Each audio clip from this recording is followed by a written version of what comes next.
Have you ever wondered what life was like for the very first humans? I'm not just talking about ancient civilizations like Egypt or Rome. I mean, way, way back, tens of thousands of years ago, when our ancestors roamed a world that was wild, untamed, and full of mystery. This is the story of the first tribes, the pioneers of humanity. Imagine a world without cities, without roads, without smartphones. A world where the rhythm of life was dictated by the rising sun, the changing seasons, and the hunt for the next meal. This was the reality for our Paleolithic ancestors. They didn't live in isolation. Instead, they formed small, tight-knit groups, what we often call hunter-gatherer bands or tribes.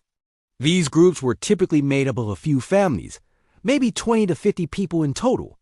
Think of it as your extended family and a few close neighbors, all relying on each other for survival every single day. So what did a typical day look like? For starters, there was no 9-to-5 job. Their work was survival. The men would often take on the role of hunters, tracking large game like mammoths, bison, and deer. This wasn't just a sport. It was a high-stakes operation that required incredible skill, teamwork, and bravery.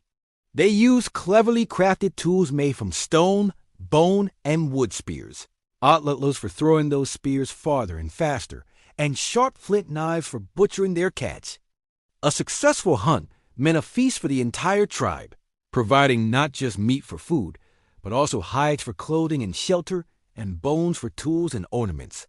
Meanwhile, the women were the masters of gathering. They had an encyclopedic knowledge of the local environment. They knew which plants were edible, which were medicinal, and which were poisonous. They collected fruits, nuts, roots, and seeds, providing a more stable and reliable source of nutrition for the group. Gathering was just as crucial as hunting, ensuring that the tribe had food even when the hunt was unsuccessful.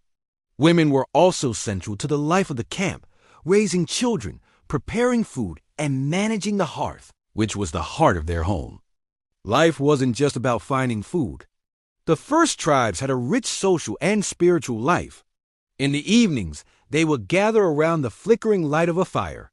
This was their television, their internet, their social media, all rolled into one. It was a time for storytelling, for passing down knowledge from one generation to the next. They shared tales of the hunt, myths about the creation of the world, and legends of heroic ancestors. This oral tradition was the glue that held their society together, reinforcing their shared identity and values. And what about art? You've probably seen pictures of incredible cave paintings in places like Lascaux in France or Altamira in Spain. These weren't just doodles. These were powerful expressions of their world. The stunningly realistic depictions of animals might have been part of hunting rituals, attempts to magically capture the spirit of the animal to ensure a successful hunt. Or perhaps they were simply a way of recording the world around them, a way of saying, "We were here. This is what we saw." We also find small carved figurines, like the famous Venus of Willendorf, which may have been symbols of fertility and life.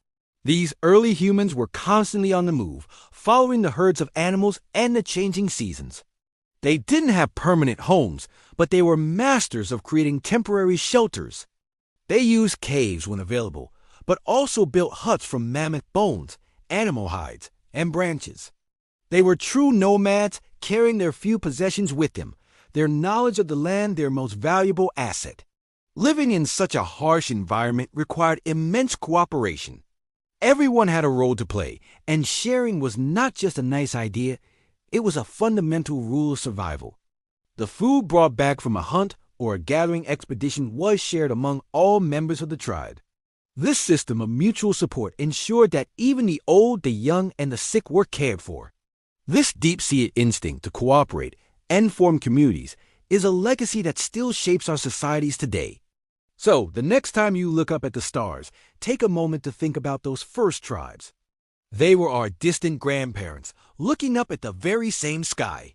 They were resourceful, intelligent, and incredibly resilient. They not only survived in a challenging world, but they thrived, laying the foundation for everything that came after. They were the original explorers, the first artists, the first storytellers. They were the first of us. Thanks for joining me on this journey back in time. If you found this fascinating, make sure to like this video and subscribe to the channel for more stories about our incredible human past. See you next time.